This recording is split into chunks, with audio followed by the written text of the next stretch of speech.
Assalamualaikum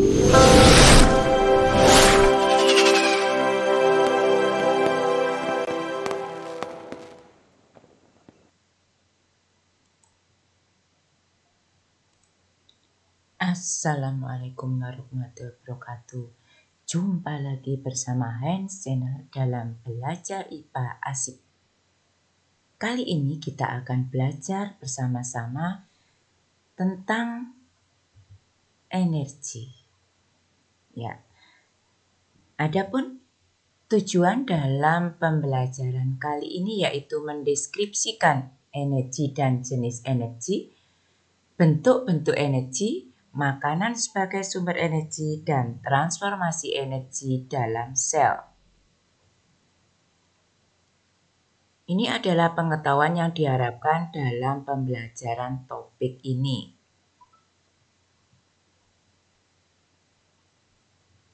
Apa pengertian dan jenis-jenis dari energi? Energi adalah upaya untuk melakukan usaha atau kerja, atau melakukan suatu perubahan. Energi ada beberapa bentuk, seperti energi kinetik, energi potensial, energi kimia, energi listrik, dan sebagainya. Energi potensial adalah energi yang dimiliki suatu benda karena letaknya. Energi potensial dimiliki karena letaknya atau ketika benda itu dalam keadaan diam. Contohnya batu yang diletakkan di atas meja memiliki energi potensial karena ketinggiannya.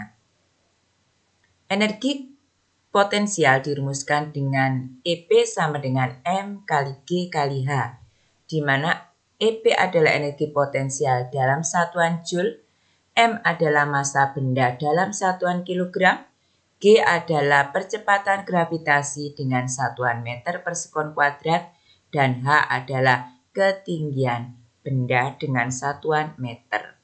Ya, ini adalah kalau dirumuskan seperti ini. Ini adalah ketinggian, ini gaya gravitasi, massa benda.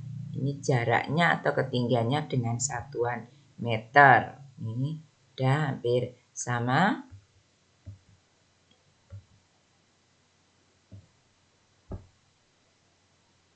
Ya, ini ada jenis energi potensial yaitu energi potensial gravitasi, yaitu yang dimiliki suatu benda karena terletak di atas permukaan tanah.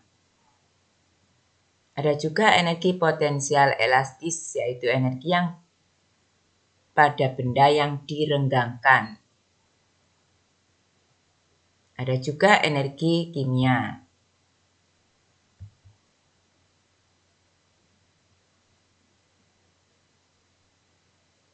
Energi yang ada dalam asam cuka ini menyimpan energi kimia yang dapat diubah menjadi energi listrik.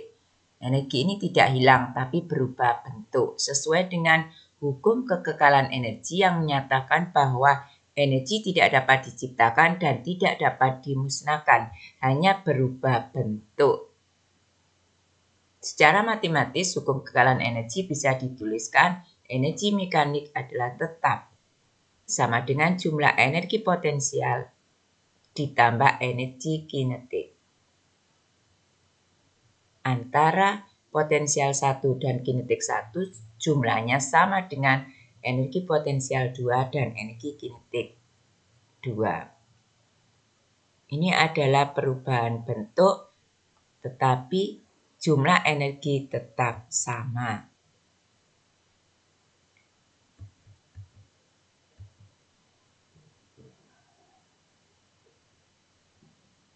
Energi listrik adalah energi yang dimiliki oleh muatan listrik dan arus listrik. Energi ini banyak digunakan karena mudah diubah menjadi bentuk lain. Yang kedua yaitu energi kinetik yang dimiliki oleh suatu benda karena geraknya.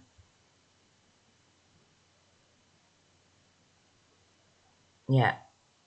Contoh dari energi kinetik misalnya air yang mengalir di waduk akan dapat menggerakkan turbin.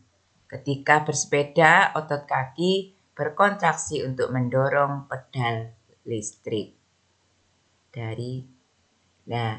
Energi kinetik dirumuskan dengan setengah mv kuadrat, di mana EK adalah energi kinetik satuan Joule, M massa benda satuan kilogram, dan V adalah kecepatan dengan satuan meter per detik.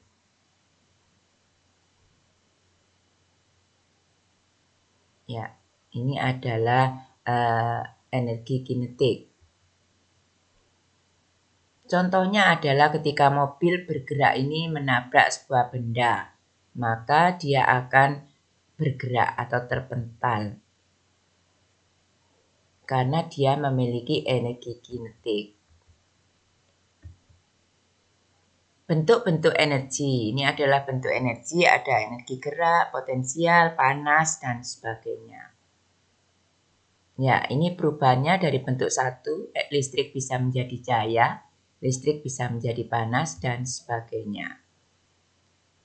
Ada juga kimia berubah menjadi otot atau listrik menjadi kimia. Sumber-sumber energi. Sumber energi adalah segala sesuatu yang dapat menghasilkan energi. Ada sumber yang terbarukan dan sumber yang tidak terbarukan. Sumber yang tidak terbarukan adalah energi yang berasal dari alam dan akan habis jika dieksploitasi secara terus-menerus. Sementara energi yang terbarukan, energi yang berasal dari proses alam yang berkelanjutan. Ya, energi matahari, kemudian energi listrik ini termasuk yang terbarukan. Energi angin atau energi yang memanfaatkan kincir angin diubah menjadi energi listrik. Energi tidal adalah energi yang memanfaatkan pasang surutnya air laut. Ini juga biogas yang dihasilkan oleh aktivitas anaerobik. Makanan sebagai sumber energi.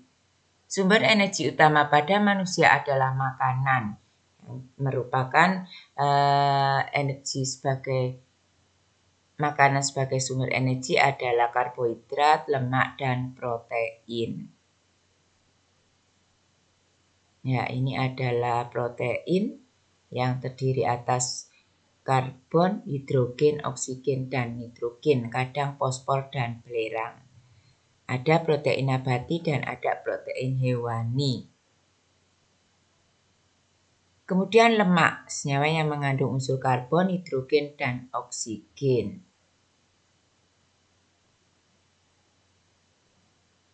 Ya, ini adalah lemak sebagai sumber energi. Yang terakhir, transformasi energi dalam sel.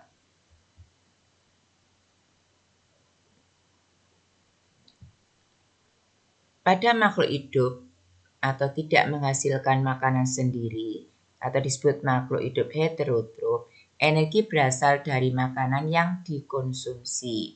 Transformasi energi terjadi di dalam organel yang terdapat di dalam sel.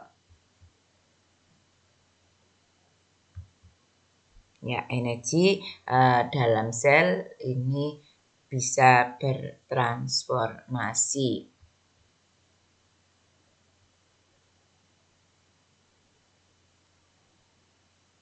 Klorofil adalah zat hijau daun yang terdapat di dalam kloroplas, berfungsi sebagai fotosintesis.